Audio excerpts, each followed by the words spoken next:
So our next topic will be power rating of the household appliances. If you consider our day-to-day life, we will be using many electrical appliances. So example, it will be a lamp. We will start with the light. So for lighting purpose, we'll be using a lamp. Nowadays we are using with LED lamps, right? So again we'll have tube lights.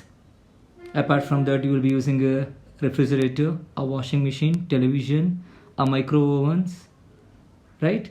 So sometimes a radio, electric clocks, a toaster, water heater. So these are all the basic common appliances what we will be day-to-day life we will be using. So if you have what are the things we are using, it will consume some amount of power. That's what the power rating of the household appliances what we want to discuss. So now if you consider with the mobile charger, right? So day-to-day life will be using a mobile and we need to charge the mobile. So it will consume around 5 watt. If you consider with the laptop, 50, a refrigerator, 725 watts, a television. It depends on the whether it's a LED TV or a LCD TV and how many inches. So for example, 36-inch television will consume 133 watt. A toaster, 800 to 1400. If you go with the water heater, it will range from 2000 to up to 5000 watts. Then a mixer, it's called as a mixie. So 750 watt to up to 2. A grinder, 2 kilowatt and above, right? So similarly for the different purposes, micro oven 750 watt to 100 watt. Water heater, again we discussed. Ceiling fans, it will be around 150 watts. So like this, each and every appliances will have a different ratings.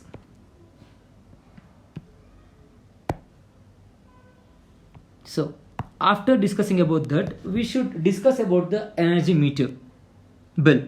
So whenever I want to discuss the energy meter bill, we have seen that every month we will be getting a electricity bill.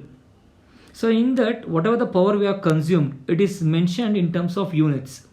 Example, 50 units, 100 units, like that you have consumed. But the power rating, what we have discussed previously, the power ratings always, we know that the power unit will be watts. That's why the power rating also we are discussing in terms of a watts. But whatever the energy meter bill will be getting, it will be in terms of a unit. Then what do you mean by a unit? A unit is nothing but, so it will be equivalent to 1 kilowatt hour. Example, if you are taking a 10 watt bulb, right? So to consume 1 unit, that 10 watt bulb has to be used for 100 hours. If you are using a 10 watt bulb for 100 hours, it will consume 1 unit. Similarly, if you have a 100 watt bulb or any 100 watt equipment, so let us consider a ceiling fan which has 100 watt. If you are using a particular ceiling fan for 10 hours continuously, it will be 10 watts into how many hours you are using? 10 hours. So it will be 1000 watt hours, which is called as 1 kilowatt hour, which will be equal to 1 unit. That is what 1 unit is. So next we will be discussing is a tariff. So what do you mean by a tariff? So for the whatever the electricity we are consuming, for that we will be charged some amount for that. So the rate at which the electrical energy is supplied to a consumer, it is known as a tariff. So what are the main objectives of the tariff then? One is, so obviously to consume a power, we should generate a power. So what they are generating a power, they have to invest some amount for that. So the recovery of the cost, that is the first main objective. Recovery of the cost of producing the electrical energy at the power station. Next, what will be the next objective? Next objective will be the recovery of cost on the capital investment in the transmission and distribution. So whatever the power they are producing, it will be far away from the cities. So it has to be transmuted, right? So for that, what they have invested for the transmission distribution purpose, transmission lines and the substations, everything, that cost has to be recovered. And next, recovery of cost of operation and maintenance. So obviously for the operation and the maintenance, they need to spend some amount, they should also recover that one. And finally, the suitable profit for the capital investment. So all these things are the main objectives. Then a desirable characteristics of a tariff. So what do you mean by desirable characteristics? So it should have some particular characteristics which will help the supplier also and the consumer also.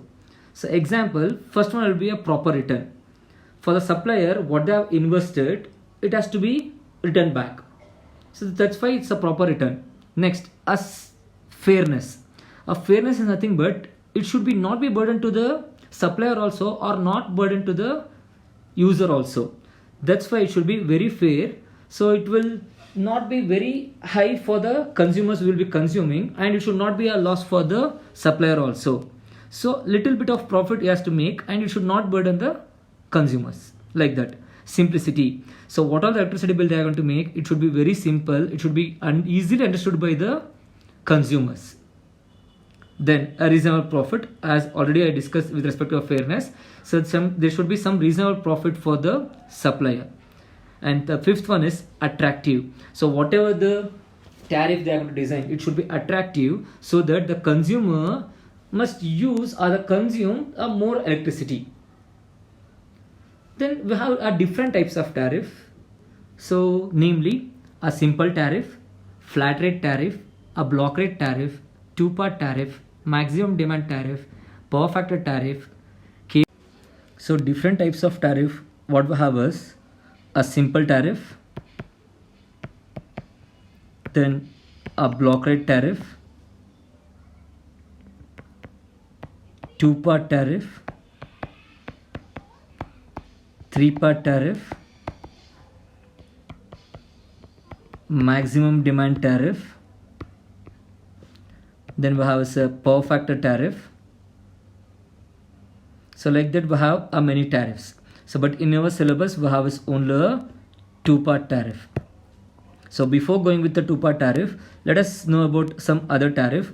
So let us take with one is a simple tariff. If you are going with a simple tariff, so whatever the amount they are going to consume the power, depending on that they will be charged. Example, for 1 unit, if they are charging 5 rupees, if you are consuming for 100 units, so the amount you will pay is 100 into 5, which will be equal to 500 rupees. Now if you are consuming 200 units, again per unit it will be 5 rupees, so you will be paying 1000 rupees. This is called as a simple tariff. So whatever may be the energy you want to consume, for every unit you will be charged only 5 rupees. So whatever the amount of energy you want to consume, that into 5 rupees, that is the amount. It's called as a simple tariff. Now if you go with the block rate tariff, so in the block rate tariffs, they are going to divide into different blocks. For different blocks or the different units you are going to consume, it will be charged with a different amount. So example, for the first 50 units, let us assume it as 5 rupees. For the next 50 units, it will be 10 rupees.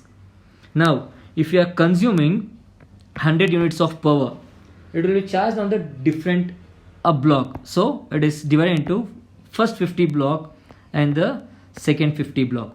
For the first 50 it will be charged only 5 rupees, and for the next 50 it will be charged 10 rupees. So it will become 250 plus 500, so it will be 750 rupees. This is what a block rate tariff is. For the different blocks of units what you want to consume, for that they will be charged with the different rates. Now if you compare this one with the flat rate tariff, so 100 units into 5 rupees means it was only 500 rupees. But now in a block rate tariff, if you are consuming more of amount of power, you will be charged more for the extra unit what we are consuming. That is what called as a block rate tariff.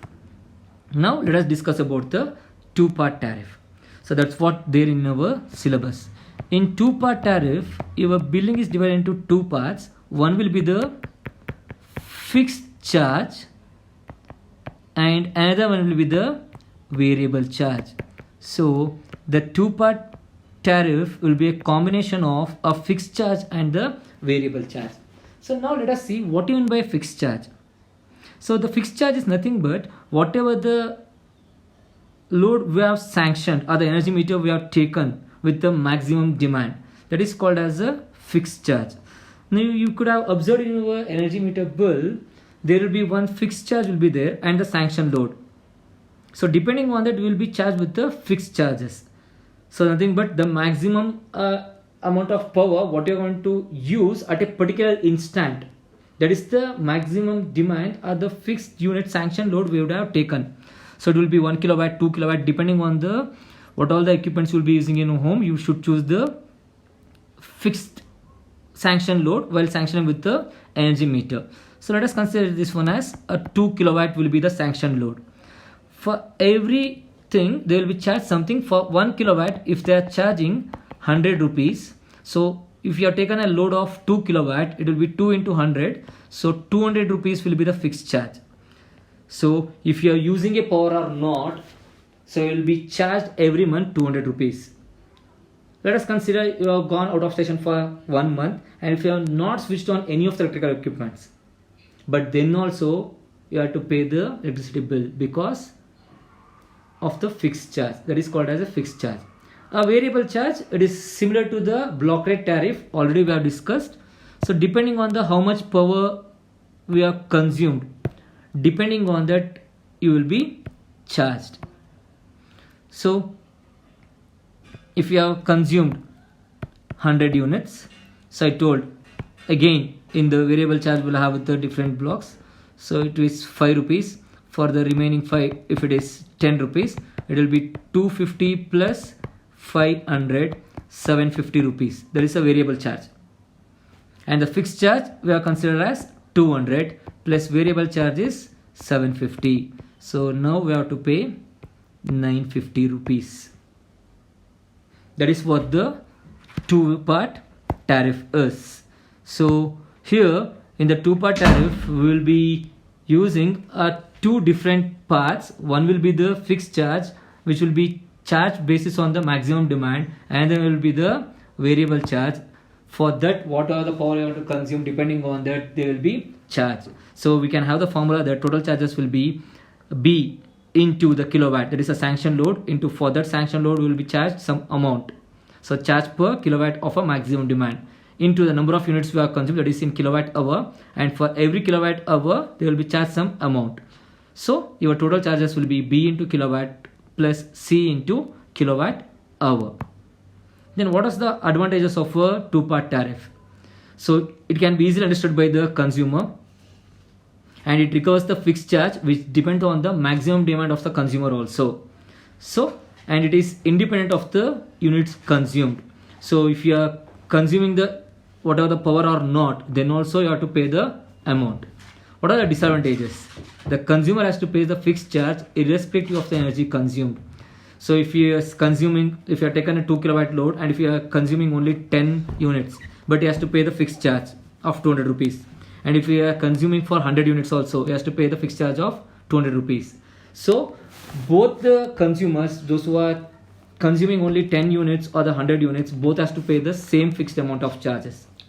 And there is always error in assessing the maximum demand of the consumer. It will be very difficult to assess the maximum demand of a consumer. Now let us discuss about a tariff or the how billing will be done using the for the electricity bill. So let us consider a electricity bill. This is an example what I have taken. Now you can see the sanction load. You can observe here the sanction load was 2 kilowatt. You can observe here the sanction load was 2 kilowatt.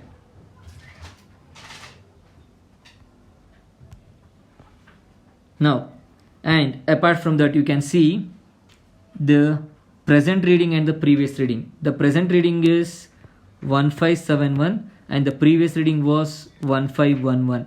So the difference is 60. So for a particular month, they have consumed 60 units. First, let us discuss about the fixed charge. The fixed charge you can observe here. Total load they have taken is 2 kilowatt. For the 1 kilowatt, they have charged 60 rupees. For the next 1 kilowatt, it is 70. So it will be 60 plus 70. Total it will be 130 rupees will be the fixed charge. Whether they are going to use the power or not, every month they have to pay 130 rupees. And next, if you go with the number of units they have consumed, that is 60. So at the block rate tariff, you can see here for the first 30 units it is charged 3.75 rupees. For the next 30 units it is charged 5.2. So it is 112.5 and it is 156. So total it will be 267.5. That is the variable charge. Now we should pay both, that is 0.5, this is 7, this is 9, this is 3. So fixed charge is 130 rupees and the variable charge is 267.5 rupees. So totally we have to pay 397.5 rupees. That will be the two-part tariff. For that again there will be a tax of 9%. So including that we need to pay the amount. That will be our total bill what we will be getting.